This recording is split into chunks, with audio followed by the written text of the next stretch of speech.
और सांसद धर्मेंद्र यादव के बीच में कुछ तल्खियां वास्तविकता में? सारी बातें नहीं बताऊंगा मैं आपके कैमरे पे। विधानसभा सहसवान में पहुंचती हैं तो नगर की बहुत समस्या है। पार्टी माँ होती है और माँ से मुझे नहीं लगता किसी को गद्दारी करनी चाहिए। आज वहां पर ये होर्डिंग लग जाते हैं कि यहाँ के नेता नदारत हैं और जनता त्राहिमाम की स्थिति में है। ये सारे निर्णय पार्टी अध्यक्ष के हाथ में है। राष्ट्रीय अध्यक्ष जी को कुछ जो अच्छा लगा होगा वो उन्होंने किया होगा। भाई मौजूदा विधायक हैं, जनता आपके समक्ष समस्या लेके आएगी। जनता तो ये नहीं देख रही कि सरकार किसकी सुन रही किसकी नहीं सुन रही। तो जब नंबर 2 की बड़ी पालिका हमारे सहसवान है तो वहाँ के चेयरमैन को करना चाहिए। देखिए, किसी व्यक्ति की वजह से पार्टी नहीं होती है, पार्टी की वजह से व्यक्ति होता है। और पार्टी से अलग होने वाला नेता कहीं का नहीं रहता। सीट्स पे बैठे लोग भ्रष्टाचार करेंगे तो निश्चित तौर से नीचे वाले करेंगे। मैं तो जिस दिन किसी के यहाँ चाय पीने चला गया उस दिन से विरोध बंद कर दे। उज्ज्वला योजना के सिलेंडर कहाँ है? लोग भरवा नहीं पा रहे। आप काम करोगे, आप ब्रांड बन के रहोगे। आप काम नहीं करोगे तो बड़े बड़े अच्छे ब्रांड्स की हवा निकल गई। तो अब मुझे 93,000 लोगों ने 94,000 लोगों ने वोट किया तो उन 94,000 का विधायक नहीं हूँ मैं फिर वही बात आ जाती है। मतलब मैं बोलते बोलते दाएं बाएं निकल जाता हूँ। ये बड़ी गंदी आदत है मेरी। नमस्कार, आप देख रहे हैं सी न्यूज भारत और मैं हूं ऋषभ सक्सेना। सी न्यूज का विशेष कार्यक्रम संवाद में आप सभी का बहुत बहुत स्वागत है। संवाद कार्यक्रम के तहत आज हम पहुंचे हैं उत्तर प्रदेश की उस अलौकिक विधानसभा में जिसका दृश्य अपने आप में काफी मनोरम हो जाता है। विधानसभा है सहसवान और यहां से मौजूदा विधायक हैं समाजवादी पार्टी के बहुत ही लोकप्रिय विधायक बृजेश यादव जी, जो आज हमारे साथ स्टूडियो में विधानसभा सहसवान से जुड़े विभिन्न मुद्दों पर बात करने के लिए मौजूद भी हैं। विधायक जी, बहुत बहुत स्वागत है सी न्यूज भारत के विशेष कार्यक्रम। धन्यवाद आपका ऋषभ जी, बहुत धन्यवाद। विधायक जी, सहसवान चूंकि अपने आप में एक बहुत प्राचीन गौरव और इतिहास को समेटी हुई विधानसभा है, इसका क्या कुछ एक गौरव इतिहास है जो विधानसभा को सबसे अलौकिक बनाता है समग्र उत्तर प्रदेश में? देखिए, सबसे अच्छी बात जो सहसवान विधानसभा में है वो है गंगा जामुनी तहजीब, वहाँ के रहने वाले लोग, वहाँ की आम जनता और जो परस्पर सामंजस्य बना के, चाहे वो धार्मिक मामले हों या सामाजिक मामले हों। हमारे यहाँ सरसोता है, हमारे यहाँ दंड झील है, हमारे यहाँ और भी इतिहास सहसवान का बहुत खूबसूरत रहा है। और चाहे वो हिंदू समाज के लोग हैं या मुस्लिम समाज के लोग हैं या किसी भी समाज के लोग हों, सहसवान की एकता अखंडता को आज तक कोई तोड़ नहीं पाया है। इस बात का मुझे गर्व भी है और मैं सहसवान के बारे में यही कहूँगा कि सहसवान गंगा जामुनी तहजीब का सबसे बेमिसाल उदाहरण। अब जब विधायक जी सहसवान पहुंचते हैं तो जनता के मुद्दों को भी रखते हैं। कई बार ये देखा जाता है विधानसभा में आप मुद्दों को उठाते हैं और उस पर कार्रवाई होती है या नहीं होती है, ये एक संशय का विषय बन जाता है। क्या लगता है कि सरकार एक दोहरी मानसिकता के साथ कहीं ना कहीं विधानसभाओं में कार्य करती है? देखिए, मैं तो यही कहूँगा, जो आपने कहा कि दोहरी मानसिकता के साथ काम करती है, मैं तो यही कहूँगा क्योंकि मेरा व्यक्तिगत अनुभव है कि सहसवान विधानसभा में मेरे विधानसभा के जो भाषण हैं, अगर आप मीडिया के जुड़े लोग हैं आपने उठा के देखे होंगे कि जो भी चीज़ मैंने मांगी और वो ऐसी चीज़ मांगी उसमें ना कोई व्यक्ति विशेष का फ़ायदा था, ना किसी धर्म विशेष का फ़ायदा था, ना किसी क्षेत्र विशेष का फ़ायदा था। बिजली से जुड़ी समस्या थी, नौजवानों से जुड़ी समस्या थी, आम जनमानस से जुड़ी समस्या थी। अगर हम बिजली की बात करें तो आजकल धान का सीज़न चल रहा है, इससे पहले गेहूँ थे। वहाँ पे एक इलाका पड़ता है शादीपुर और मैं लगातार 4 साल से सरकार से कहता जा रहा हूँ कि शादीपुर पे एक बिजली घर बना दो और उसकी ज़रूरत भी है। और मेरी चिट्ठी पे बहुत 3-4 बार बोला, मैंने 3-4 बार चिट्ठियाँ लिखी और उसके लिए लगभग 19 चिट्ठियाँ शादीपुर फीडर के लिए मैं लिख चुका हूँ कि नया बिजली घर बना दो। वहाँ पे बिजली के वोल्टेज नहीं जाते। दहगमा वहाँ से लगभग अगर सीधा देखा जाए तो 35 किलोमीटर दूर से वहाँ बिजली आ रही है। वहाँ कम से कम 20 से 25 गांव ऐसे हैं जो बिजली के ना होने के कारण फसलों की वजह से तबाह हो चुके हैं। और आवाज़ भी बहुत लगातार उठाई। उसके बाद मैं एमडी विद्युत से भी मिला, मैं ऊर्जा मंत्री को भी चिट्ठी दी, मुख्यमंत्री जी को भी चिट्ठी दी और विधानसभा में बहुत चिल्लाया। लेकिन उसके बाद भी शादीपुर में आज भी हालात जस के तस हैं, बिल्कुल नहीं बदले हैं। धान की सारी फसलें सूख गई और 1 कुंटल बीघा का गेहूँ, आप बताइए जो छोटा किसान है जिस पे 2-3 बीघा ज़मीन है, वो कैसे 2-3 कुंटल गेहूँ में अपना परिवार पाल लेगा। वहाँ बहुत ज़रूरत थी बिजली घर की, लेकिन मेरे चिल्लाने के बाद भी नहीं दी। बिल्कुल। मेरे यहाँ मंडी स्वीकृत हुई, मैं मंडी के लिए चिल्लाता रहा, पैसे दे दो इसको। आधी हमारी सरकार में स्वीकृत हुई थी वो, जब 12 से 17 आदरणीय अखिलेश जी की सरकार थी तो वो मंडी स्वीकृत हुई थी, लेकिन उस मंडी का पैसा नहीं दिया। इस्लाम नगर का अस्पताल बंद कर दिया, सहसवान रोडवेज के लिए लगातार हम चिल्ला रहे हैं, जहाँ ज़रूरत नहीं है वहाँ आप दे रहे हो, जहाँ एक्चुअल में ज़रूरत है वहाँ आप कुछ नहीं दे रहे हो। मैंने नौजवानों के लिए स्टेडियम मांगा, स्टेडियम नहीं दिया, और स्टेडियम के लिए तो बहुत हास्यास्पद बात कि वही स्टेडियम जो मुझे ये कह के मना कर दिया गया बजट नहीं है, उसमें खेल मंत्री का जवाब है मेरे पास, आप कहेंगे तो मैं आपको दिखा दूंगा जी। लेकिन बाद में पता चला कि किसी भारतीय जनता पार्टी के आदमी के पेड़ पे आपने वो स्टेडियम स्वीकृत किया, हालांकि पैसा उसका नहीं दिया है, सरकार नहीं देगी पैसा उसको। लेकिन ये अपने आप में सोचने का विषय है कि किसी और नेता के लेटर पैड पे उसको स्वीकृत कर देना और वहां मौजूदा विधायक के पे नहीं करना, तो ये एक अलग मानसिकता दर्शाता है। जी। विधायक जी, जब विधानसभा सहसवान में पहुंचती हैं तो नगर की बहुत समस्या है। नगर जो है वो जल भराव से लेकर बिजली समस्या से कई ऐसी समस्याएं जिससे जूझ रहा है। आज वहां पर ये होर्डिंग लग जाते हैं कि यहाँ के नेता नदारद हैं और जनता त्राहिमाम की स्थिति में है। क्या लगता है, क्या नगर जो है वो विधानसभा से अलग रह गया है या नगर के विकास में अभी काफी प्राथमिकताएं होनी बाकी है? देखिए, पहले मैं आपको बता दूं कि नगर के विकास की जिम्मेदारी वहाँ के नगर पालिका की होती है। अगर वो कहीं ना कहीं सही साबित नहीं हो रहा, विफल साबित हो रहा है, तो विधायक से लोग उम्मीद करते हैं विधायक नहीं, देखिए, विधायक के विपक्ष के विधायक के खाते में अगर मैं कहूँ तो 4 करोड़ 10 लाख रुपए एक साल में आता है जी।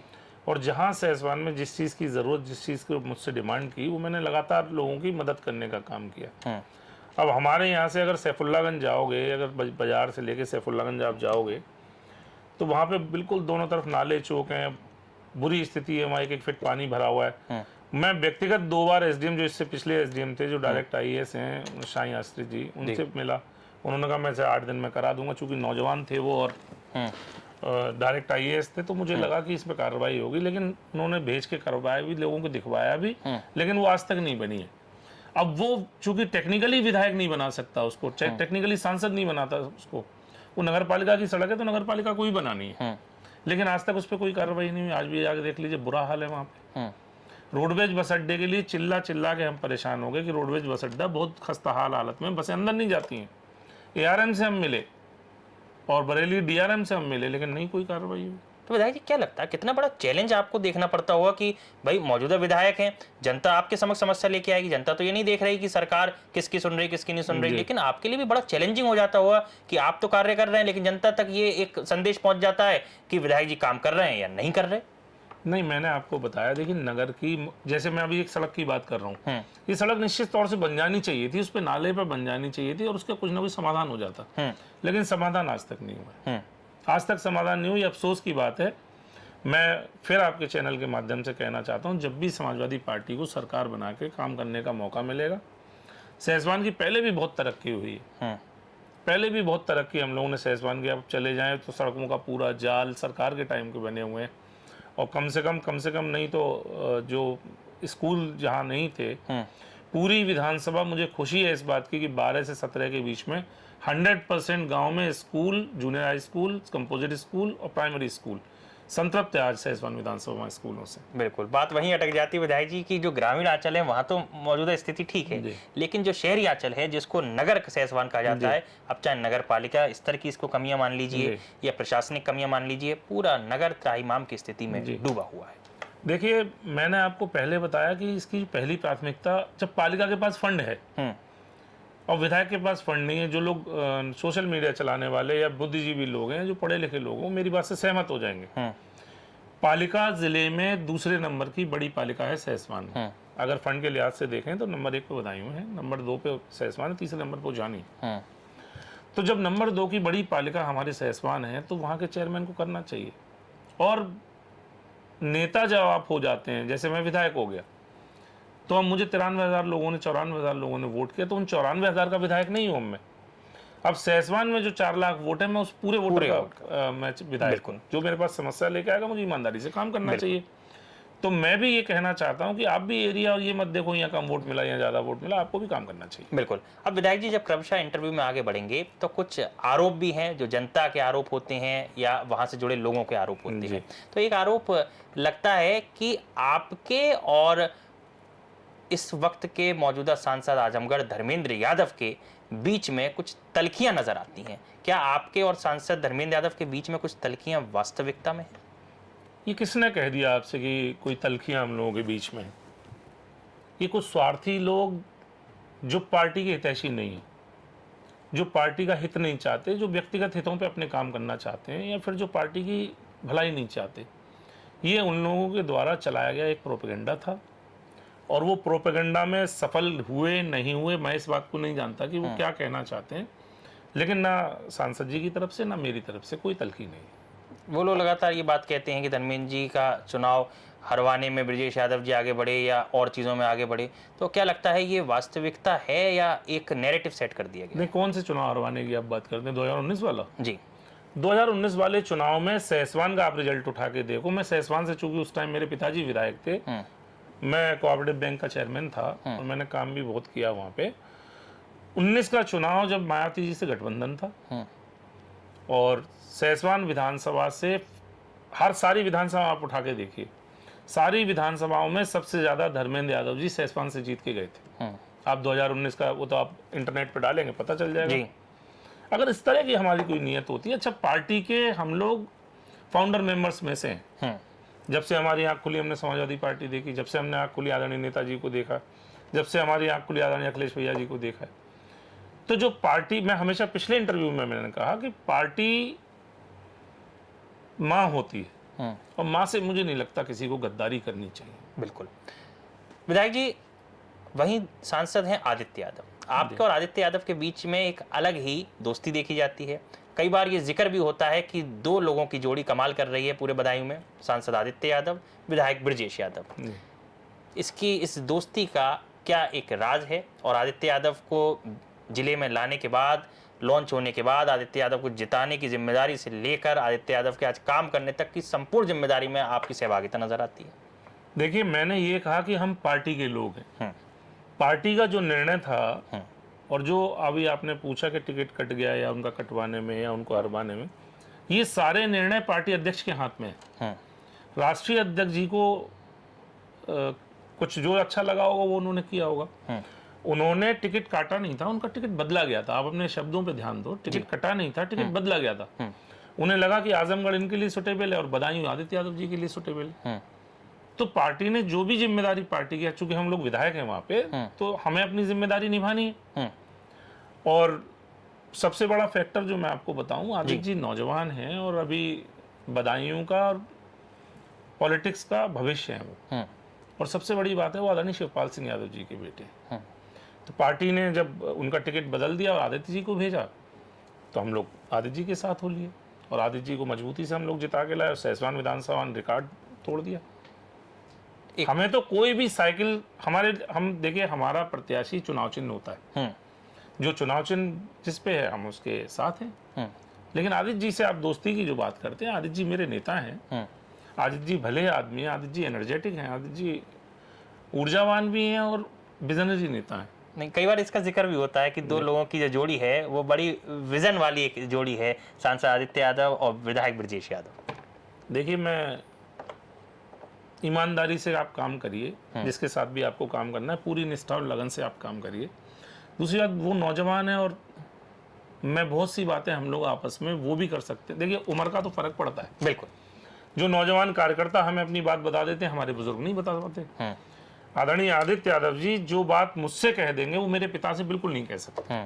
जो बात मैं आदरणीय आदित्य यादव जी से कर लूंगा वो मैं उनके पिता से नहीं कर सकता। ये हम लोग के संस्कार भी हैं। तो हो सकता है बॉन्डिंग अच्छी हो गई है तो हम अच्छा काम कर रहे हैं, और जिसकी बॉन्डिंग अच्छी होगी, जहाँ फ्रिक्शन नहीं हो, निश्चित तौर से विकास, तरक्की, खुशहाली और अच्छे काम होंगे। बिल्कुल। अब विधायक जी आगे बढ़ते हैं तो एक जिक्र होता है ब्रांड ब्रजेश यादव। ये जो ब्रांड ब्रजेश यादव है, क्या लगता है कि ब्रांड ब्रजेश यादव की वजह से आज समाजवादी पार्टी इतने भारी बहुमत के साथ विधानसभा में एक बड़ी सीट बनकर निकली है, या फिर समाजवादी पार्टी की वजह से ब्रांड ब्रजेश यादव निकले? देखिए, किसी व्यक्ति की वजह से पार्टी नहीं होती है, पार्टी की वजह से व्यक्ति होता है। और पार्टी से अलग होने वाला नेता कहीं का नहीं रहता। समाजवादी पार्टी के राष्ट्रीय अध्यक्ष आदरणीय अखिलेश जी का स्नेह प्राप्त है मुझे, और मैं जो कुछ भी हूँ अपनी पार्टी की वजह से। और जो आप ब्रांड की बात कर रहे हैं, वो नौजवान तमाम तरह के मुझे नाम देते हैं। मुझसे तो 90% लोग विधायक जी कहते ही नहीं, भैया कहते हैं मुझसे।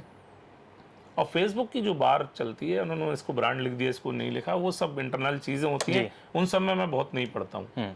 आप काम करोगे, आप ब्रांड बन के रहोगे। आप काम नहीं करोगे तो बड़े बड़े अच्छे ब्रांड्स की हवा निकल गई। काम नहीं करोगे, कोई नहीं पूछेगा। लेकिन मेरी जिद है सैसवान को तरक्की और ऊंचाइयों पर ले जाने की, और जब तक मैं जिंदा हूं, जब तक मुझे पार्टी जिम्मेदारी दे रही है, मैं सैसवान के लिए अपने आजीवन और पार्टी के लिए काम करूंगा। एक आरोप और भी विधायक जी आप पर लगता है, कई सारे विरोधी इस समय एक विरोधाभास के साथ जुड़े हैं आपके नाम के खिलाफ जी। और साथ ही साथ ये मांग भी करते हैं कि टिकट हमें मिले, टिकट हमें मिले, वो पार्टी का निर्णय है। लेकिन साथ ही साथ ये आरोप लगता है कि विधायक जी ने एक ही गुट में कई गुट बनवा दिए हैं। मुझे समझ में नहीं आता किस गुट की आप बात कर रहे हैं। सैसवान समाजवादी पार्टी में कोई गुट नहीं है। हाँ, ये जरूर हो सकता है कि देखिए, पार्टी का जो वफादार है वो पार्टी के लिए काम करेगा, पार्टी की भलाई के लिए काम करेगा। जो स्वार्थी व्यक्ति है उसको आपसे कोई मतलब नहीं, आपकी पार्टी से कोई मतलब नहीं। स्वार्थी व्यक्ति और समाजवादी पार्टी और खासकर राजनीति ये ट्रेन है, ट्रेन कभी खाली नहीं रहती है। अलग अलग स्टेशन पे लोग आते हैं, अपने मकसद से आते हैं, मुझको यहाँ जाना है, मुझको यहाँ जाना है, मुझको वहाँ जाना है। उनका मकसद पूरा हो जाता है, वो निकल जाते हैं। कुछ लोग बिना टिकट भी होते हैं, कुछ लोग बिना टिकट भी होते हैं जो यात्रा करना चाहते हैं। सबसे बड़ा चैलेंज क्या देखते हैं विधायक जी 2027 को लेकर विधानसभा सैसवान में? मैं सैसवान में देखिए कोई किसी तरह का चैलेंज नहीं है। पार्टी मुझ पे भरोसा जताएगी। मैं पहले से ज्यादा और बल्कि रिकॉर्ड वोटों से इस बार जीत के समाजवादी पार्टी को हम लोग वहां से लेके आएंगे।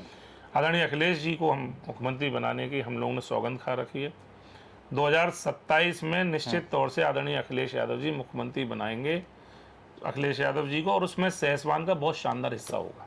योगी जी के पास कितनी बार आप पहुंचे होंगे विधानसभा सैसवान की समस्याओं को लेकर, या आपका लेटर कितनी बार योगी जी तक पहुंचता है विधानसभा सैसवान की समस्याओं को लेकर और उसका निराकरण नहीं होता? मेरे तो एक भी लेटर का निराकरण नहीं हुआ। मैंने तो लिख दी होंगी 200 चिट्ठियां अब तक। पहले इलाज का पैसा जो इलाज के लिए मुख्यमंत्री राहत कोष से दो चार बार लोगों को दे भी दिया, लेकिन अब तो पिछले 6 साल से वो भी नहीं दे रहे। जबकि इलाज तो करा देना चाहिए, जब आपके पास फंड है तो करा देना चाहिए। अच्छा, समाजवादी पार्टी के ही अन्य विधायक हैं विधायक जी, चाहे रागिनी सोनकर हो, अतुल प्रधान हो, ये लोग अपनी समस्या लेकर जाते हैं, कई करोड़ की इस पर संस्तुति हो जाती है।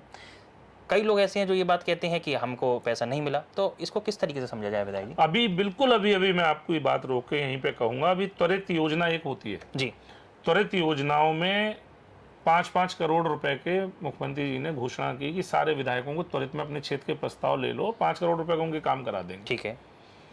एक बहुत जिम्मेदार अधिकारी ने मुझसे ये कहा कि आप 5 करोड़ के काम आपके होने नहीं है, हमसे मना शासन से।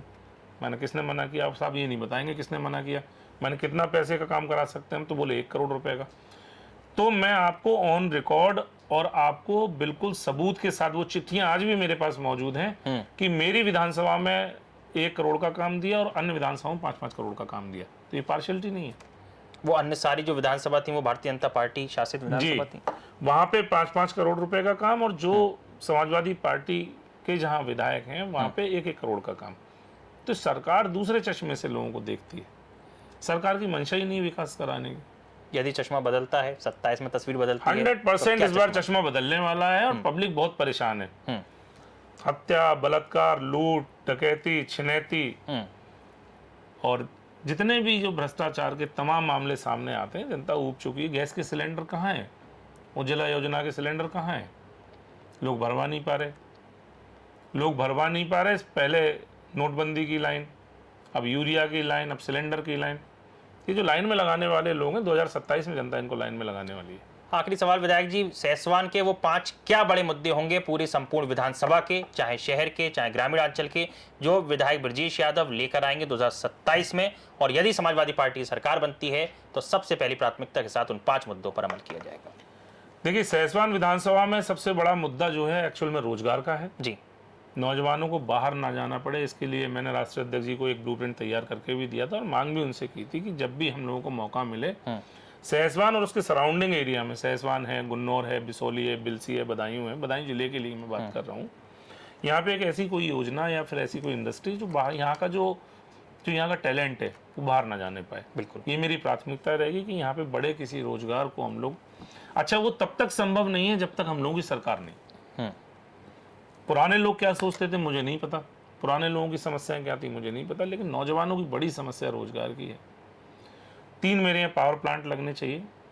पहले जब समाजवादी की सरकार थी और पिताजी वहाँ एमएलए थे और सरकार समाजवादी की थी, तो पूरे बदायूं जनपद में हम लोगों ने बदायूं जनपद में अपनी सहसवान विधानसभा में 4 नए बिजली घर बनाए थे।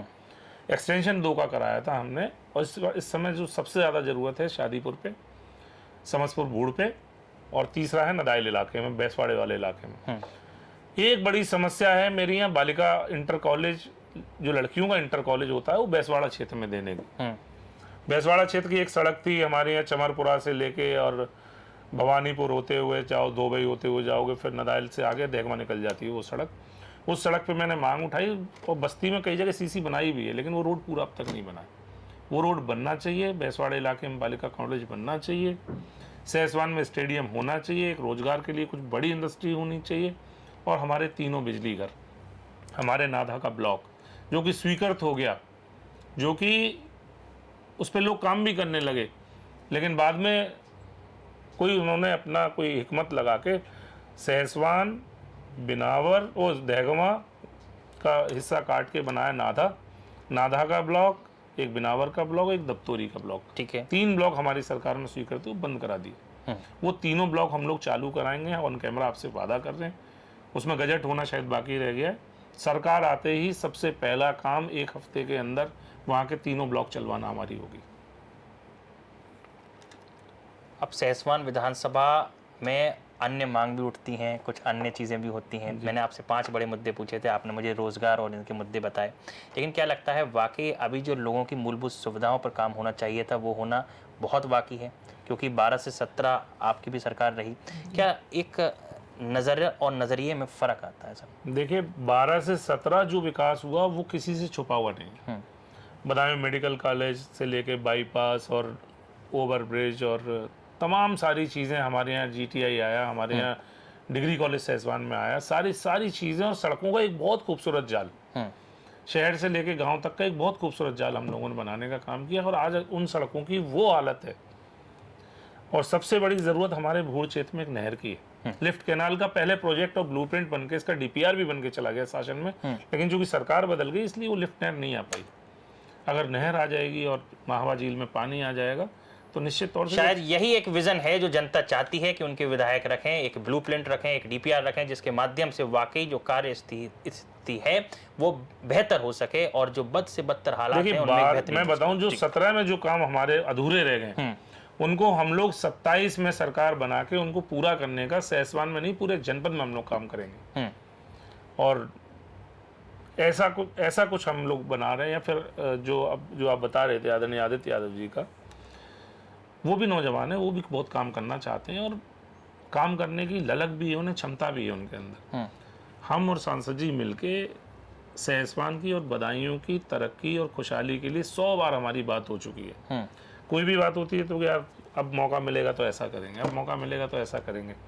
सरकार अगर बनाने का उत्तर प्रदेश की जनता ने मौका दिया तो निश्चित तौर से बदायूं और सहसवान का चौमुखी विकास, और ऐसा विकास जो सहसवान चमकेगा, सहसवान को एक नई दिशा मिलेगी। बिल्कुल। और विधायक जी, यदि समाजवादी पार्टी की सरकार नहीं भी आती है तो अभी जनता के विधायक तो आप ही हैं, जनता को उम्मीद तो आपसे ही है, तो क्यों ना ये भी एक फैसला लिया जाए कि हाँ, जनता की उम्मीदों को इस तरीके से कार्य करा जाएगा, उसका इस तरह से ब्लूप्रिंट बनाया जाएगा। देखिए, विपक्ष का काम लड़ना होता है, विपक्ष का काम मांगना होता है। आपकी कलम में बहुत दम नहीं है। और मैंने आपको बताया ना, आप कहेंगे तो मेरे पास इतनी फाइल में इतने कागज लगे हैं जो मैंने सरकार से मांगे, तो फिर वही मांगते रहेंगे, मांगेंगे, लड़ेंगे। समाजवादी पार्टी का जन्म आंदोलन से हुआ, हम हर काम वो करते हैं जो पब्लिक के हित में हो। बिल्कुल। विरोधियों के लिए क्या आज भी सहसवान में किसी अधिकारी और कर्मचारी की मैं खुल के अगर बताऊं तो ये मजाल नहीं है जो अगर हमारा जायज काम है तो ना करे। मैं शब्द इस्तेमाल कर रहा हूं, फिर से रिपीट कर रहा हूं, किसी अधिकारी और कर्मचारी में सहसवान विधानसभा में मजाल नहीं है जो मेरे आदमी को परेशान कर पाए या मेरे आदमी का काम ना करे। तो ये डर है या हिम्मत है विधायक जी? ये लोगों का साथ है। उन्हें पता है कि नौजवान इनके साथ हैं, इसके साथ बुजुर्ग हैं, इसके साथ भीड़ है। लोगों का भरोसा है मेरे ऊपर और मुझे अपने लोगों पे भरोसा है। लेकिन मानते हैं कहीं ना कहीं भ्रष्टाचार आज नींव तक जा पहुंचा है? देखिए, भ्रष्टाचार हमेशा ऊपर से नीचे चलता है। सीट्स पे बैठे बैठे लोग भ्रष्टाचार करेंगे तो नीचे निश्चित तौर से नीचे वाले करेंगे। मैं फिर वही बात आ जाती है, मतलब मैं बोलते बोलते दाएं बाएं निकल जाता हूँ, ये बड़ी गंदी आदत है मेरी। और मैं चाहता भी नहीं मैं विवादों में पढ़ूं, लेकिन क्या किसी की हिम्मत थी 2012 से 17 तक जो भ्रष्टाचार कर दे? नहीं थी ना। उसकी वजह ये थी नेता मजबूत थे। आज भारतीय जनता पार्टी की नेता कमजोर है, और मैं ऑन चैनल ऑन कैमरा कह रहा हूं, विधायकों की नहीं चलती है वहां, और ऑफ द रिकॉर्ड और ऑफ कैमरा मुझसे जो लोग बात करते हैं तो बहुत तकलीफ में है वो लोग भी, उनकी नहीं चलती। एक सिस्टम एक काकस ऐसा है कि वहां सेंट्रलाइज कर दी है सारी चीजें, हिम्मत ही नहीं है, ताकत ही नहीं है। कई विधायक तो ये भी कहते हैं कि साहब मोटरसाइकिल हम नहीं छुड़वा पाते चालान वाली। हमने कहा मोरल के हिसाब से आप इस्तीफा दे दो। सरकार में बैठ के आप ये नहीं कह सकते ना बिल्कुल कि हम आप मोटरसाइकिल नहीं छुड़वा पाते, तो ये भी अजीब सी बात है। अजीब सी बात है और अजीब सा दृश्य है जो देखने को मिलता है विधायक जी। बिल्कुल, एक आखिरी संदेश क्या देना चाहेंगे विधायक जी, क्योंकि विरोधी जो हैं वो भी इस इंटरव्यू को देखेंगे और जो समर्थक हैं वो भी इस इंटरव्यू को देखेंगे, तो जाहिर सी बात है जो विरोध के स्वर उठ रहे हैं उनके लिए क्या एक संदेश होगा और जो समर्थक हैं उनके लिए क्या एक संदेश होगा? सारे विरोधी आखिर में मुझे चुनाव लड़ाएंगे, और मेरा कोई विरोधी है ही नहीं। विरोधी कुछ नहीं है, देखिए कोशिश नहीं होती मेरे खिलाफ, और जो आदमी मजबूत होता है, जो 32 साल से लीगेसी चली आ रही है, तो निश्चित तौर से कुछ लोग हो जाते हैं। नहीं, विरोधी नहीं है, हमने नुकसान किसी का नहीं किया। हम चैलेंज से आज भी कह सकते हैं यहाँ ऑन कैमरा बैठ के, अगर फायदा भले ही हमने किसी का ना किया हो या नहीं कर पाए कुछ लोगों का फायदा, लेकिन निश्चित तौर से कह रहे हैं नुकसान हमने किसी का नहीं किया। और जो लोग विरोध कर रहे हैं, मुझे चुनाव लड़ाएंगे सब लोग। एक बार जाके चाय पी आऊंगा, मैं निश्चित तौर से आपके चैनल पे कह रहा हूँ, मेरा किसी से इतना विरोधी नहीं है। मैं तो जिस दिन किसी के यहाँ चाय पीने चला गया उस दिन से विरोध बंद कर दिया। मैं संपूर्ण इंटरव्यू में यही जानना चाह रहा था कि आखिरकार इसका क्या राज है कि एक तरफ इंसान कहता है ब्रजेश भैया जिंदाबाद, दूसरी तरफ इंसान कभी विरोध में भी चला जाता है तो ब्रजेश भैया जब हाथ मिला लेते हैं तो वो इंसान गले लगा लेता है। ये कौन सा वो प्यार है, मोहब्बत है। परिवार जब बड़ा हो जाता है, जब परिवार बड़ा होता है तो निश्चित तौर से किसी की ना, अच्छा आपके घर में कितने 10 लोग हैं, अगर 10 मेंबर हैं, क्या 10 आपसे खुश हैं? नहीं रह सकते, नहीं रह सकते। और हर चीज का हल ही बातचीत है। कई बार हमें टाइम नहीं मिला, हम समझ नहीं पाए क्योंकि इस बात से नाराज है। इतनी बड़ी विधानसभा है, इतना बड़ा काम है, पूरे जनपद में हम लोग नेतागिरी करते हैं या लीडरशिप है या लोग हैं हमारे पास, बहुत सारे लोग मिलने आते हैं, और किसी को कोई निराशा हो जाती है और हम तक बात आ जाए तो हम उसे समेट लेते हैं। लेकिन जो लोग पार्टी के विरोधी हैं, जो लोग स्वार्थवश पार्टी से जुड़े हुए, जैसे सपोज करिए कोई आदमी शामिल हो गया पार्टी में, तो कुछ उम्मीद लेके आया, तो वो स्वार्थी हुआ ना। बिल्कुल, वो स्वार्थ के लिए काम करेगा, वो पार्टी से भलाई से कोई मतलब ही नहीं। उन्होंने कहा कैसे हार जाए, विधायक हार जाए, तो ये पार्टी का कौन सा भला करने आए? अगर विधायक हार जाएगा तो समाजवादी पार्टी की सरकार कहां बना लोगे? इसका मतलब आप पार्टी के विरोधी हो। लेकिन जो लोग भी विरोध करने चाहते हैं उन्हें, मतलब कोशिश नहीं है मेरे खिलाफ साजिश करते हैं लोग। तो जब आप कोशिश में और साजिशों में अंतर होता है। जब आप राष्ट्रीय स्तर पर पहुंचते होंगे तो इस बात का जिक्र भी होता होगा, चर्चा भी होती होगी कि जो साजिशें हो रही हैं, तो कभी हंसी भी आती होगी, कभी उसको सोच के दुख भी होता होगा। अच्छा, आपने पूरे जीवन आपने अगर मेरे देखें आप सोशल मीडिया निकाल के, मैं खुश मिजाजन बहुत खुश रहता हूँ। और जिस फील्ड में आप हो उसके कारणों से अगर आप घबराओगे तो आप गलत फील्ड में हो। अगर मैं राजनीति में हूँ तो राजनीतिक कारणों से क्या घबरा देना। निश्चित तौर से समाजवादी पार्टी का मुझ पर भरोसा है, और राष्ट्रीय अध्यक्ष जी चाहेंगे तो मुझे वहाँ के से चुनाव लड़ाएंगे, और सारी बातें नहीं बताऊंगा मैं आपके कैमरे पे, और मैं फिर जीत के आऊँगा। बिल्कुल, ये एक विश्वास है और दृढ़ विश्वास है और कि आप पुनः जीत के आएंगे। पार्टी की मैंने बहुत सेवा की, मेरी दूसरी पीढ़ी पार्टी की सेवा कर रही है, और राष्ट्रीय अध्यक्ष जी का निर्णय मान्य होता है, राष्ट्रीय अध्यक्ष जी का निर्णय अंतिम होता है। एक मन में मेरे सवाल है विधायक जी, चूंकि अब इंटरव्यू का समय तो पूरा हो चुका है, लेकिन फिर भी एक सवाल है, यदि आप इसका जवाब देंगे तो मुझे बहुत खुशी भी होगी। यदि समाजवादी पार्टी से टिकट नहीं भी होता है तो क्या ब्रजेश यादव उन जनता के लिए चुनाव लड़ेंगे जो जनता ब्रजेश यादव के एक इशारे पर सब कुछ न्यौछावर करने को तैयार हो जाती है? देखिए, राष्ट्रीय अध्यक्ष जी जो मुझे आदेश देंगे, मैंने कहा ना, पार्टी से गद्दारी किसी को नहीं करनी चाहिए। पार्टी का जो आदेश होगा मेरे लिए सर्वमान्य। पार्टी अगर बेहतर मुझे समझेगी तो मुझे लड़ा देगी, और पार्टी अगर मुझसे मना करेगी ब्रजेश नहीं लड़ना है तुम्हें, तो पार्टी जिसको कहेगी मैं उसको लड़ा दूंगा। मेरे किसी से कोई झगड़ा नहीं है, ना किसी से कोई बैर है। खुले मन से ये बात कहते हैं। व्यक्तिगत और राजनीतिक रंजिशों में बहुत अंतर होता है। मेरी किसी से राजनीतिक रंजिश हो सकती है, राजनीतिक मनमुटाव होता है, मेरी व्यक्तिगत किसी से कोई लड़ाई नहीं है। किसी से कोई लड़ाई नहीं है, मैं चाहता हूं कि इसको शॉर्ट लिस्ट करके आप चलाएं। बिल्कुल। मेरा किसी से कोई विरोध नहीं है, और जो लोग विरोध कर रहे हैं वो मेरा चुनाव लड़ाने वाले लोग हैं। किसी बात से नाराज होंगे, जिस दिन जाऊंगा चाय पी लूंगा, नाराज खत्म, नाराजगी खत्म हो जाएगी। बहुत बहुत शुक्रिया विधायक जी सी न्यूज़ भारत को अपना समय देने के लिए। आप थे हमारे साथ उत्तर प्रदेश के जिला बदायूं की लोकप्रिय विधानसभा सैसवान से बहुत ही लोकप्रिय विधायक ब्रजेश यादव जी, जो कि समाजवादी पार्टी से विधायक हैं, और बता रहे थे किस तरीके से उत्तर प्रदेश एक तरफ उत्तम प्रदेश बन रहा है, वहीं विधायकों को जो बजट दिया जा रहा है उसमें भी किस तरह से कटौती की जा रही है। यानी कि ये पूरी की पूरी स्थिति समझने योग्य है कि सरकार की आखिरकार मानसिकता क्या है और किस तरह से सरकार प्राथमिकता से कार्य करना चाहती है।